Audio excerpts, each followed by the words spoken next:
Praise the Lord. പ്രിയപ്പെട്ടവരെ, അപ്പോൾ ഇങ്ങനെ ദൈവത്തോടുള്ള അബ്രാഹത്തിൻ്റെ മനോഭാവം എന്താണ്? അവൻ മനസ്സ് സ്വസ്ഥമായിട്ടിരിക്കുമ്പോഴാണ് അവന് ദൈവം പ്രത്യക്ഷമാകുന്നത്. നമ്മുടെ ജീവിതത്തിലും ദൈവത്തിൻ്റെ സാന്നിധ്യം അനുഭവിച്ചറിയുവാനുള്ള ഒരു പ്രധാനപ്പെട്ട മാനദണ്ഡം എന്താണ്? മനസ്സ് സ്വസ്ഥമാണ്. ഒരിക്കൽ ഞാൻ ഓർക്കുന്നു, ഹൈറേഞ്ചിലായിരുന്ന സമയത്ത് അവിടെ ഒരു ചെറുപ്പക്കാരൻ, അദ്ദേഹം ധ്യാനകേന്ദ്രത്തിൽ വന്ന് അദ്ദേഹം എന്നോട് പറഞ്ഞു, ഭയങ്കര ടെൻഷനിലാണ്. ഞാൻ മുഖം കണ്ടപ്പോൾ ചോദിച്ചു, ഉറങ്ങിയിട്ട് എത്ര നാളുകളായി? അദ്ദേഹം പറഞ്ഞു, 3-4 മാസമായിട്ട് ഉറക്കമില്ല. ഒരു ദിവസം 1-2 മണിക്കൂർ കഷ്ടിച്ചാണ് ഉറങ്ങുന്നത്. അതായത് സാധാരണഗതിയിൽ ചിന്തിച്ചു കഴിഞ്ഞാൽ ഇത്രയും കാലഘട്ടം ഉറങ്ങിയില്ലെങ്കിൽ ഒരു മനുഷ്യൻ്റെ റേഞ്ച് വിട്ടുപോകും. അങ്ങനെ അത്രയേറെ നാളുകൾ ഈ ചെറുപ്പക്കാരൻ, 35 വയസ്സുള്ള ഒരു ചെറുപ്പക്കാരൻ ഒരു രാത്രിയിൽ 1-2 മണിക്കൂർ മാത്രം ഉറങ്ങി ജീവിക്കുക. കാരണം എന്താണ്? കടബാധ്യതകൾ കൊണ്ട് അദ്ദേഹം പൊറുതിമുട്ടി നിൽക്കുന്നു. ആളുകളോട് എന്ത് ഉത്തരം പറയണമെന്നറിയില്ല. അങ്ങനെ എല്ലാവരും വന്ന് തന്നെ ശല്യപ്പെടുത്തുന്നു. അങ്ങനെ ഒരു സാധാരണ അനുദിന ജോലി ചെയ്ത് ജീവിക്കുന്ന ഈ ചെറുപ്പക്കാരൻ, അദ്ദേഹം വളരെ ദുഃഖത്തിൽ ഉറക്കമില്ലാതെ അദ്ദേഹം അവിടെ വന്നു. അദ്ദേഹത്തിന് ചില ദൈവവചനങ്ങളൊക്കെ പറഞ്ഞു കൊടുത്തു. ആ മനുഷ്യന് വേണ്ടി പ്രാർത്ഥിച്ചു. അത് കഴിഞ്ഞ് അദ്ദേഹത്തെ തിരിച്ച് യാത്രയാക്കി.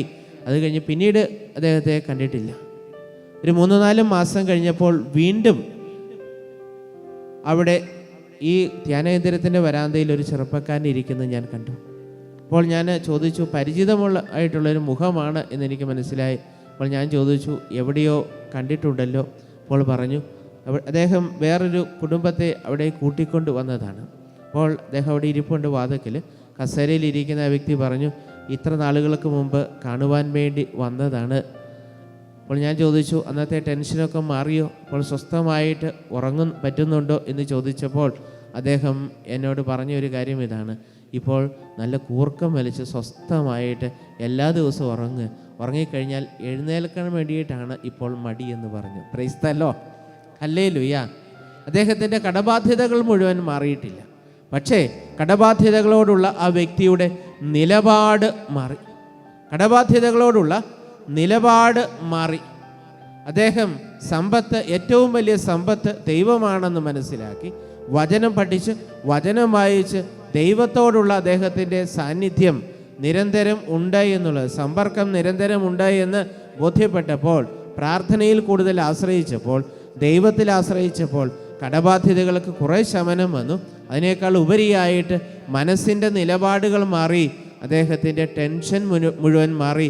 ശാന്തമായിട്ട് ഉറങ്ങുവാൻ വേണ്ടി സാധിച്ചു. Praise the Lord. ഹല്ലേലൂയ. ഇവിടെ അബ്രാഹത്തിൻ്റെ ജീവിതത്തിലും അബ്രാഹം കൂടാരവാതിൽക്കൽ എല്ലാവിധത്തിലുള്ള ജോലികളിൽ നിന്നും വിരമിച്ച് ടെൻഷൻ ഫ്രീ ആയിട്ട് അബ്രാഹം അവിടെ ഇരിക്കുക. Praise the Lord. അങ്ങനെയുള്ള സമയത്താണ് അബ്രാഹത്തിൻ്റെ ജീവിതത്തിൽ ദൈവം പ്രത്യക്ഷപ്പെടുന്നത്. Praise the Lord. ഹല്ലേലൂയ. പ്രിയപ്പെട്ടവരെ, ഇപ്പോൾ വീണ്ടും ദൈവം പ്രത്യക്ഷപ്പെട്ടപ്പോൾ അവരെ കണ്ട് അവൻ കൂടാരവാതിൽക്കൽ നിന്ന് എഴുന്നേറ്റ് അവരെ എതിരേൽക്കാൻ ഓടിച്ചെന്ന് നിലം താണ് അവരെ വണങ്ങി. അപ്പോൾ ദൈവം ഒരു വ്യക്തിയുടെ ജീവിതത്തിലേക്ക് കടന്നു വരുമ്പോൾ ആ വ്യക്തിക്ക് പിന്നെ സ്വസ്ഥത കിട്ടുന്നില്ല. അവൻ ഓടിച്ചെല്ലുകയാണ്. മർത്തായെയും മറിയത്തെക്കുറിച്ച് നമ്മൾ കാണുന്നുണ്ട്. മർത്ത അനേക കാര്യങ്ങൾ വ്യഗ്രചിത്തയായിരുന്നു. കാരണം എന്താണ്? ലോകത്തിൻ്റെ വ്യഗ്രതയേക്കാൾ ഉപരിയായിട്ട് യേശുക്രിസ്തുവിന് ശുശ്രൂഷ ചെയ്യണം എന്നുള്ള വ്യഗ്രതയാണ് മർത്തായിക്ക് ഉണ്ടായിരുന്നത്. Praise the Lord. ഹല്ലേലൂയ. ദൈവ ശുശ്രൂഷ ചെയ്യണം, ദൈവവേല ചെയ്യണം, ഈ ഒരു വ്യഗ്രത മർത്തായിക്ക് ഉണ്ടായിരുന്നു. അല്ലേ? മറിയവും എന്ത് ചെയ്തു? വേഗത്തിൽ ചെന്ന് യേശുവിൻ്റെ പാദാന്തികത്തിങ്കൽ ഇരുന്നു. അങ്ങനെ 2 തരത്തിലുള്ള ശുശ്രൂഷ നമ്മൾ കാണുന്നു. ഒന്ന് മർത്തായെ പോലെ ഭൗതികമായിട്ടുള്ള പരിചരണത്തിൻ്റെ ശുശ്രൂഷകൾ, മറ്റൊന്ന് മറിയത്തെ പോലെ ദൈവത്തിൻ്റെ പാദാന്തികത്തിലിരുന്ന് കർത്താവിനെ ശ്രവിക്കുന്ന ശുശ്രൂഷ.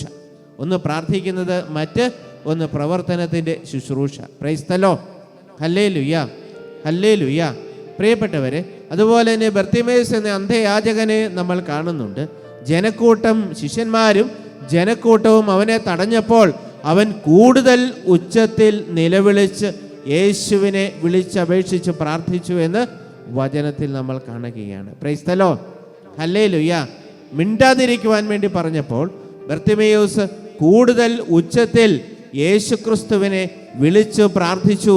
അതവന് സൗഖ്യത്തിനും രക്ഷയ്ക്കും കാരണമായിട്ട് തീർന്നു എന്ന് വചനത്തിൽ നമ്മൾ കാണുന്നു. Praise the Lord, hallelujah. അപ്പോൾ ഇതുപോലെയുള്ള ഒരു മനോഭാവമാണ് അബ്രാഹാം ദൈവത്തെ കണ്ടപ്പോൾ അബ്രാഹത്തിന് ഉണ്ടായിരുന്നത്. അബ്രാഹാം ഓടിച്ചെല്ലുക ദൈവസന്നിധിയിലേക്ക്.